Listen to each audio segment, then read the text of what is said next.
Hi there, I'm Jim Walker with Jim Walker Archery, and today we're going to talk about gap shooting again. Now, last time in my last gap shooting video, remember I used a little tape. I put my tape up, I shot my arrows at one distance, and then I gauged my gap based on where my arrows fell. Okay, so here's our target, and you see those two sets of arrows there. Well, they have a meaning.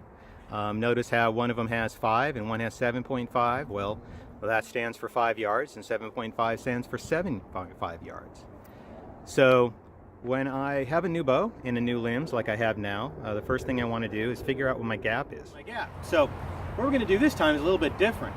Now, what you just saw was just a quick demonstration of using a gap card. Now, a gap card is an interesting gadget, and that what you do is you stand at your different ranges, you shoot your 3 to 6 arrows, and you come back and you come out with a range marker. Now, in this particular case, let's see if we can see this.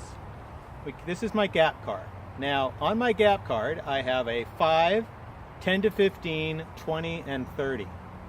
So what that means is that when I'm standing at 10 yards, I essentially put my thumb right next to the button, or should I say next to the line. Let me give you an example of that. I'm going to put my thumb next to the line. I'm going to put the target, the actual target spot, I'm going to aim here, and then I'm going to put my card to the side and sight along my line, and that's where I'm going to put the point of my arrow. Yeah, it's pretty cool. So instead of mentally visualizing your range, a gap is normally, well, I'm 20 yards, I shoot exactly 1 bale below, put my target, aim exactly 1 bale below, boom, I hit the target 90% of the time. So what this gap card is going to do is that I should take my 10 yard and my 20 yard, and then I take my pencil or pen and I mark down on my gap card where I'm going to put the point of my arrow below the target. Below the target is here, and the line is down here. So I essentially hold my card to the side as I'm sighting down it to get my rough angle. Now, keep in mind that this is traditional shooting, so there's going to be a little inaccuracy with your draw and all kinds of crazy things. This is one way you sort of get out of your head, especially at a tournament where you're a little flustered. Maybe you have a couple really hard shots.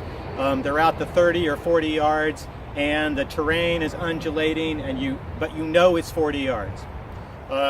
So your brain will trick you and you may shoot above or below based on the terrain and shadows.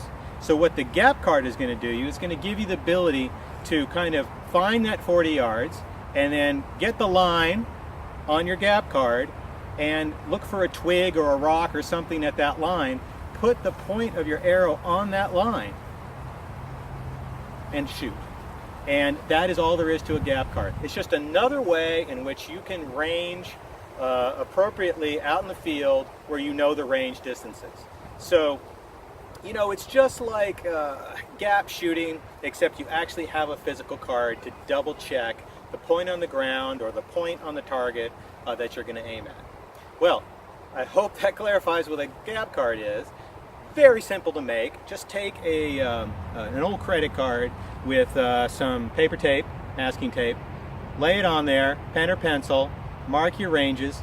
Now what's nice is you'll notice I have 2 sides to my gap card, because one is my short distances and the other is my long distances. Now I haven't marked that yet, but what I would do is I would actually put the target, the actual point of aim, at the bottom of my card and sight upward.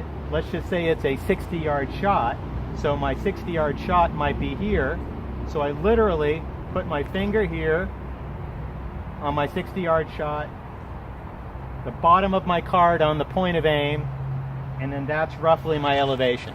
So you can do this both distances. You can do this both for short range and for long range. Well, I hope you found this exciting, because I really think it is. It gives you one more tool in your tool chest that you can use to aim more accurately in tournaments or on the range. Well, I hope you enjoyed this quick video, and you have a wonderful day.